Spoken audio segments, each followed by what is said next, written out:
Hey everyone, I am Tessa Tovar. I am here today to speak with you about the breath and in particular how more conscious breathing can add to your actual lifespan. Not only your quality of life, but actually add years onto your life. And I think where I'll start is by sharing my screen with you.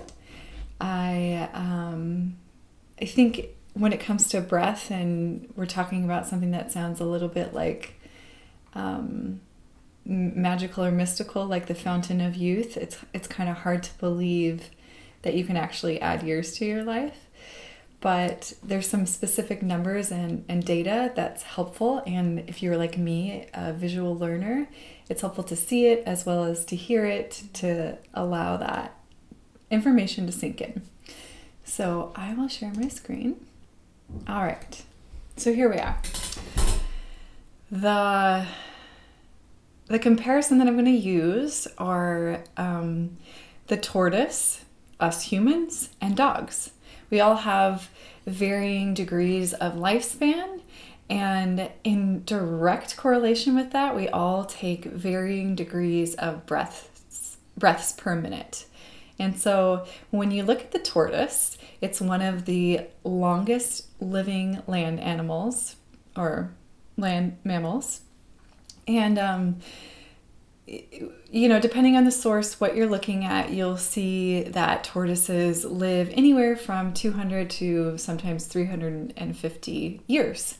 And the direct correlation with the breath there is that they on average take just 2 to 4 breaths per minute. So that is a really slow, really long, deep belly breath.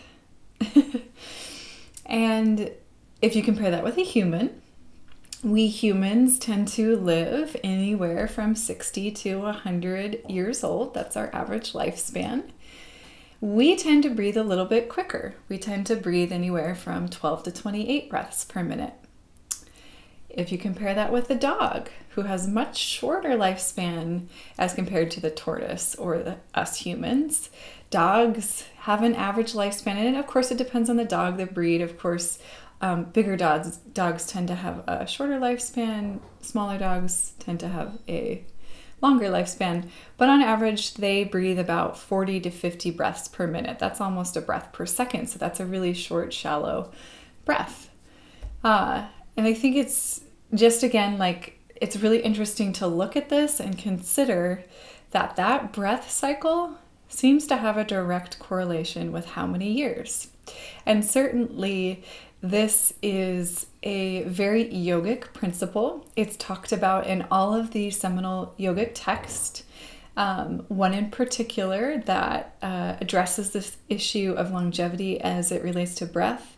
One of my favorite texts is the autobiography of a yogi. This is written by, it's a biography of Paramhansa Yogananda's life. And he is the yogi who came to the States in the 30s and helped to popularize yoga in the West. He founded the Fellowship for Self-Realization, which still exists today in Los Angeles. And so he's one of our yogic forefathers. And in his work, he talks about how that full yogic breath, that deep breath in and that long, slow exhale out, has a direct effect on our lifespan.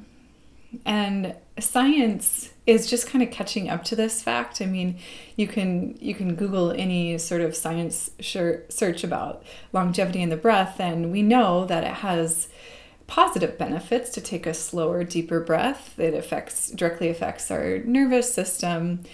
The slower, more conscious breaths turns on the parasympathetic nervous system response. This is your rest and digest system. It lowers the level of stress hormones in the body. It lowers the level of cortisol. As a result of all of this, we experience better digestion and elimination.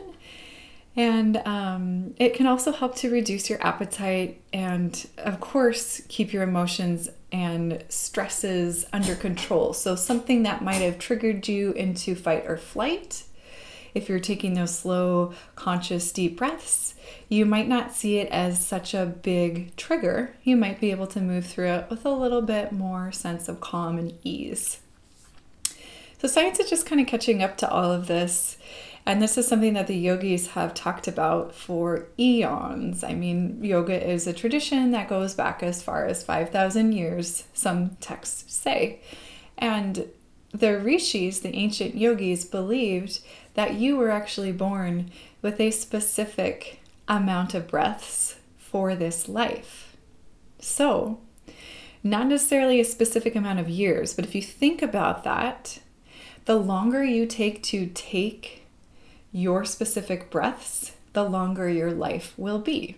If you were born with 1,000 breaths, the longer it takes you to take those 1,000 breaths, the longer your lifespan will be. So again, I say that in conjunction with science because although that may sound kind of mystical or far out there, when you look at these data of tortoise, humans, dogs, average lifespan to average breath per minute, we can see that direct correlation there. It actually does translate to a longer life. So let's just take a moment to think about what happens to the muscles of the respiratory system as we age. Certainly there is a natural aging process that happens, and it's normal and part of the aging process for the muscles of the respiratory system to weaken. This generally starts to happen around the ages of 35 to 40 years old, depending on you and your lifestyle. If you're a smoker, obviously, that's really hard on the respiratory system. If you don't exercise regularly, again, it's going to, if you don't use a muscle, it atrophies, right? So it won't continue to strengthen these muscles. So what we see is the lungs start to lose their maximum velocity capacity. The diaphragm isn't as strong. The heart doesn't get that massage when we breathe through our diaphragm, when we breathe deep into our belly, and you can see that the diaphragm here, it's right underneath the lungs and the heart. So when you actually breathe into the diaphragm, this muscle, the diaphragm, presses up on the lungs and the heart, and it actually massages those muscles. And we all know the benefits of massage for the body, the muscles, the surface muscles. Well, you can also massage the internal organs of the body just by taking a deeper diaphragmatic breath. And one more thing that I like to point out here is the intercostal muscles. And you can't see them on this diagram, but you can imagine your rib cage here, right? So the intercostal muscles are those little muscles in between your ribs. And as we age, just like the lungs weaken, so too does that rib cage can become stiffer. And so it can feel like it's harder to take a deeper, fuller breath. But like we just saw in the previous slide, and we're going to see and actually put into practice in coming slides, there is a way to slow down that aging process, and there is a way to keep these muscles of the respiratory system strong with age. Pranayama, one of the seminal steps in a full spectrum yoga practice. If you think about the 8 limbs of yoga, and some of you might already be familiar with Patanjali's 8 limbs of yoga. I actually have a slide that I'll show you, but there's 3 preceding steps before we get to pranayama in terms of the 8 limbs. So there's the yamas, there's the niyamas. These are like our social, ethical, moral practices. And then there's the asana, which is the posture or the pose that everyone, for the most part, is probably familiar with. If you're familiar with a yoga practice, you are well versed in an asana practice. Your downward facing dog, your upward facing dog. Well, when you get to the 4th step, pranayama, this is actually the progression, if you will, of towards the 8th limb. and the eighth limb being samadhi or enlightenment or nirvana. But so let's pause and talk about the word pranayama for a moment.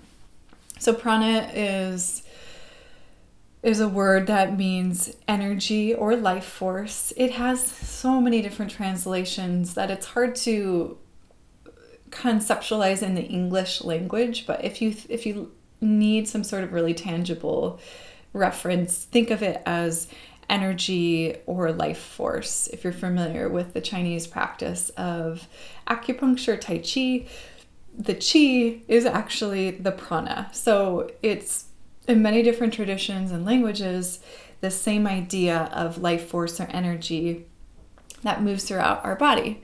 Well, when we talk about pranayama in terms of a yoga practice, we're saying that the prana or the energy or the life force rides on the breath. So oftentimes pranayama is translated as breath, and pranayama is a breath-based practice.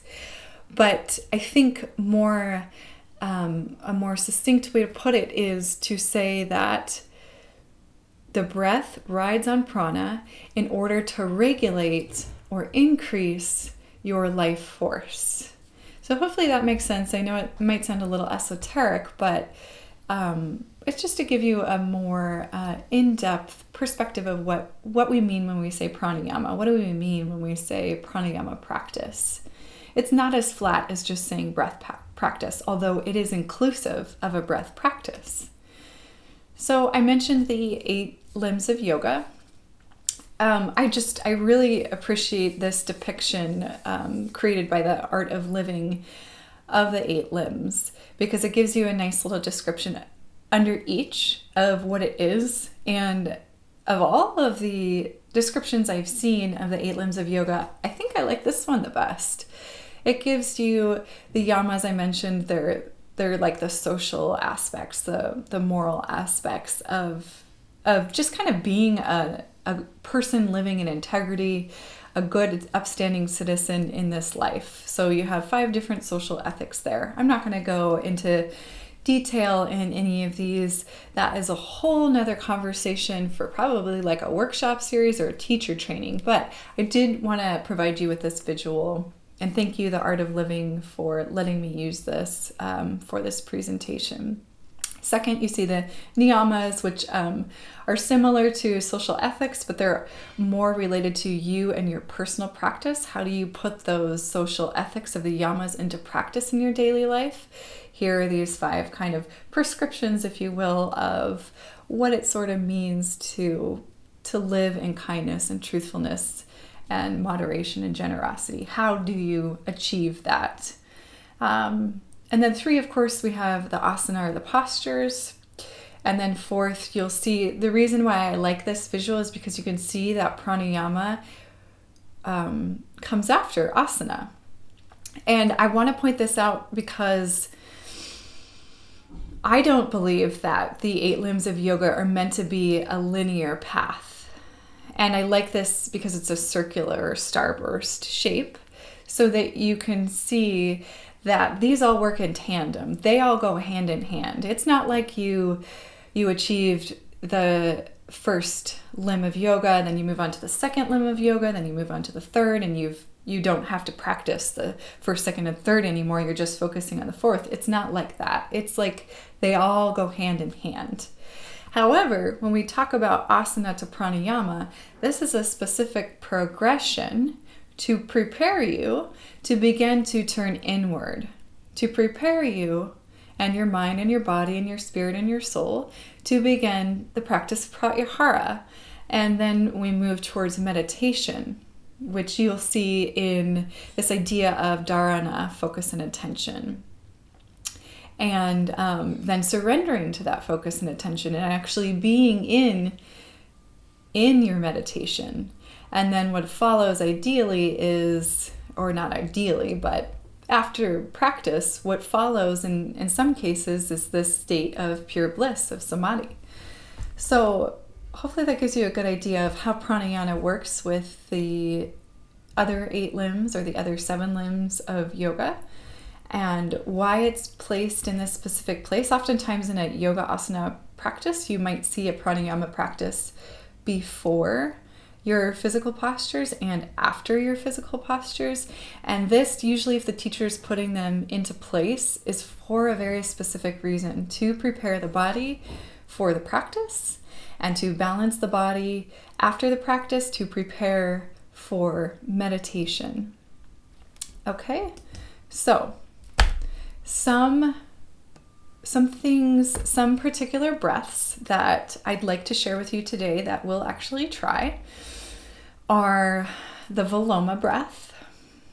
There is this idea of retention with a specific breath ratio. So an inhale for 4, a hold for 7, and an exhale for 3. There's the practice of Nadi Shodhana, alternate nostril breathing. There's the practice of nasal breathing for the sake of, I'll talk specifically about nasal breathing for just a moment, because I think it's important to understand why nasal breathing is often used in a yoga practice. Maybe your teacher will say, breathe in through your nose and breathe out through your nose. Well, why? Why is that the case? Why can't you breathe out through your mouth? Well, there's a couple of different reasons why nasal breathing is good. Number one, when you breathe in through your nose, you have nose hair for a reason. So breathing in through your nose allows your nose hair to filter any pollutants, any pollen, any pollution in the air around you. And so you're taking in fresh, clean oxygen by using the filter of your nasal passageway, and in particular, those nose hairs. And then number 2, breathing in through the nose, again, is another autonomic nervous system response. Breathing in through the nose is a trigger for parasympathetic nervous system, rest and digest. Breathing through the mouth tends to be associated with more short, shallow breathing and tends to be triggering for sympathetic nervous system response, so fight or flight, right? Anxiety levels raise, cortisol levels raise, stress induced breathing, often associated with mouth breathing. We have Ujjayi, which often is accompanied throughout a vinyasa practice or a hatha practice or some sort of asana practice. And Ujjayi is that breath that is often described like an ocean wave. So it is a strong breath, and it is meant to be a strong breath. It is meant to be something that tones the back of the throat, the trachea and the bronchial passageway, and create a sense of fluidity and balance throughout your asana practice, as well as cultivate strength of the muscles of the respiratory system. So I like to use the analogy of Ujjayi sounding like if you were to put your ear up against a seashell. So you imagine putting your ear up against a seashell, and you can hear the ocean wave. You can hear that inhale. You can hear that exhale. So the Ujjayi breath is translated sometimes as victorious and uprising breath, sometimes translated as ocean breath. And it's this idea that you're breathing, again, in and out through your nostrils, both the inhale, both the exhale, for the reasons I just mentioned. But you're also cultivating a slight restriction and sensation and a vibration at the back of the throat. So Ujjayi often is an audible breath. It's often audible to you as the practitioner, and sometimes it might be audible to your neighbor if you're practicing next to somebody at home or in a class. And then finally on this list here, I have breath of fire. Breath of fire, if you've been joining me on my yoga chats, I talked about last week in terms of digestive and core health. But it's also a great way to strengthen the respiratory muscles as you age, and to also strengthen the abdominal wall. Breath of fire is a great way to induce a sense of energy and excitement for your day, or if you're having like an afternoon lull and you're feeling kind of sleepy, breath of fire is a great practice. I don't recommend doing it right before bed because it can be activating and keep you up. So let's take a moment to come back to me. Actually, before I do, I want to highlight this last little statement question I have in bold at the very bottom of this list, and that is, how many breaths do you take in 1 minute? So we're going to try that together. I'm going to set a timer for 1 minute, so you don't have to worry about the time. I'm going to bring you back to me. So I'm going to set a timer for 1 minute. And all you're going to do is count your full breath cycle. So a full breath cycle is 1 inhale, 1 exhale. That's 1 breath cycle. So what I want you to do when I say go is count your breath cycles. And then you're going to have your number, and you're going to be able to calculate based on that little data I gave you at the beginning what your lifespan would be if you were to take the time to breathe consciously and fully for just 1 minute out of the day. All right, so here we go. Find your comfortable seat if you haven't already. Shift your shoulders back, and you can do this from at your desk, wherever you're seated. You don't need to move at all. But see that you can find the sense of your feet rooted on the ground, your shoulders relaxed, your spine growing tall. And then just take a few rounds of breath to settle into your seat. And remember, you're just counting your full breath. Your inhale and your exhale is 1. Okay? We'll begin right now.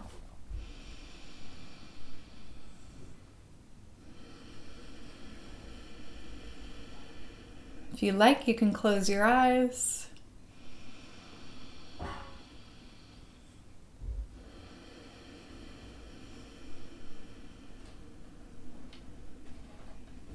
If you prefer to keep your eyes open, you could lower the gaze to the tip of your nose or rest your gaze in your lap.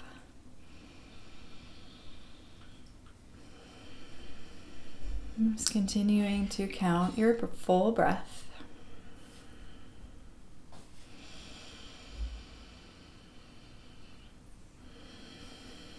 As slow as you can go. You have about 10 seconds left.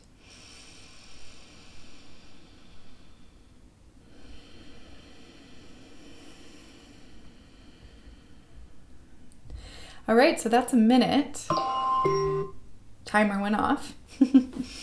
So you can think back to that first slide we looked at where the average breath cycle for humans is 12 to 24 per minute. I think I counted, well, I was talking a little bit, but when I was consciously counting, I think I counted like 5 breaths. So here's how I like to think about it.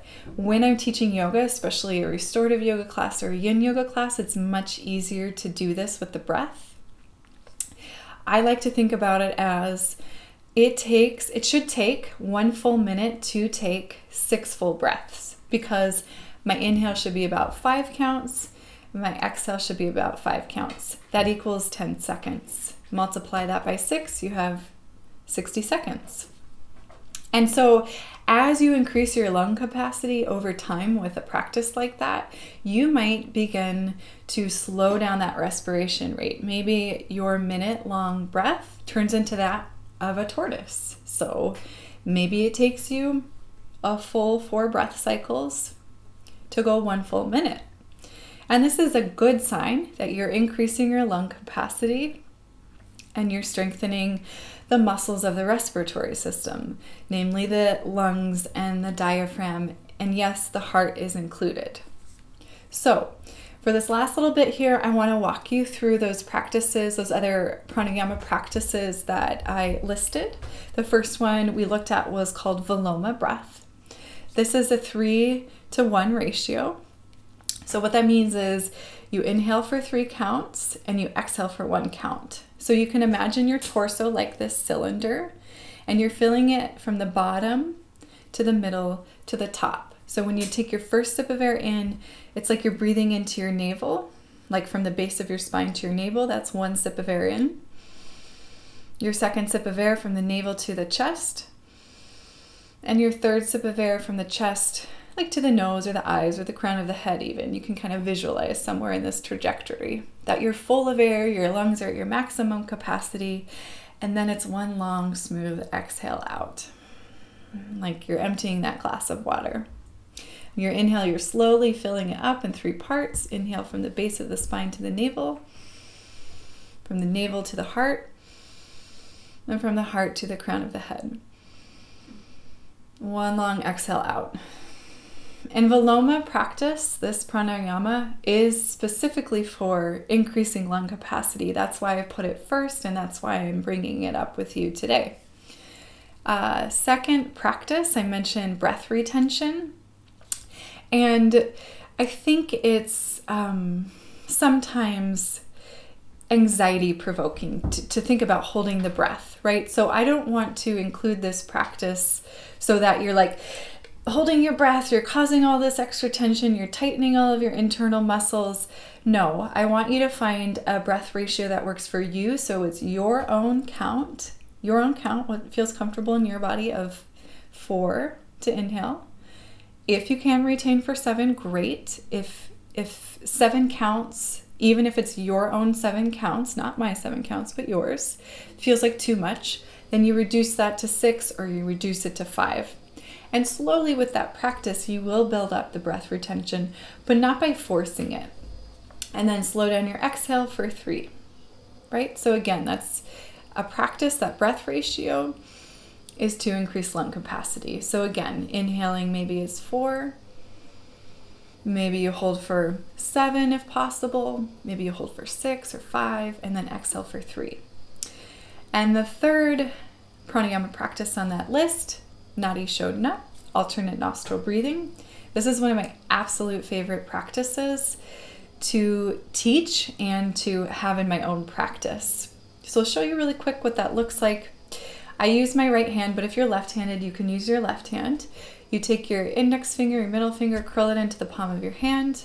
You turn that to the crescents of your nose. You're just lightly resting the thumb and the ring finger there. And you can see my pinky finger is just kind of resting on top of my ring finger. I let my elbow dry and my shoulder relax.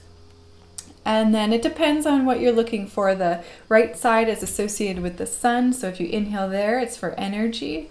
And if you start your inhale on your left side, associated with the moon, so associated with calming the energy down. So I'm doing this in the middle of the day. I'll start with the right, inhale there. So you're gently closing off the left as you inhale through the right. Close off the right and exhale through the left. Keep holding the right as you inhale through the left. Close the left, exhale through the right. So that is one complete round of Nadi Shodhana. Oftentimes, if I'm teaching in a public setting, I will include maybe 5 rounds of Nadi Shodhana at the end of class. If I'm having my own personal practice, I'll do that practice of Nadi Shodhana for as long as I can. I like to start with about a minute, and if time allows and it's feeling good, I'll continue with that. Nadi Shodhana is meant to balance the energy of the body. It's meant to balance the sun side with the moon side, so that energetic level with the calm and peaceful level energy in the body.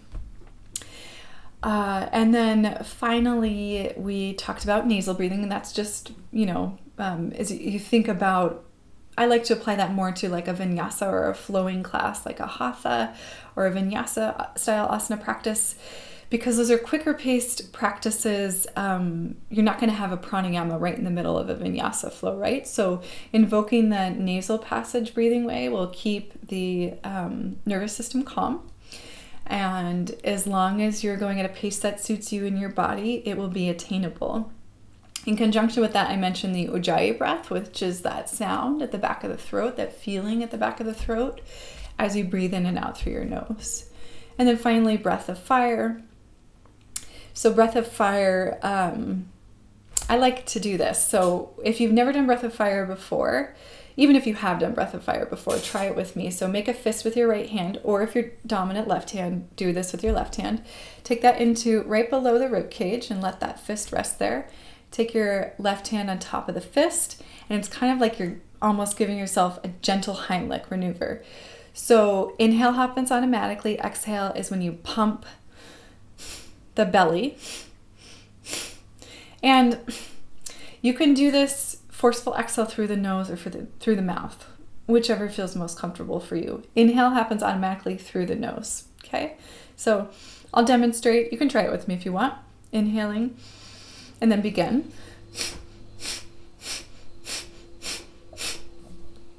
Breath of fire. So I like to do that practice in conjunction with my morning practice. Again, I mentioned that it will bring some energy to your day and your presence. So don't recommend doing that before bed unless you need to stay up all night. But sleep is really important too, so don't recommend staying up all night either. With that said, that is it. And I hope you enjoyed this brief conversation on breathing for longevity. Thank you, everyone.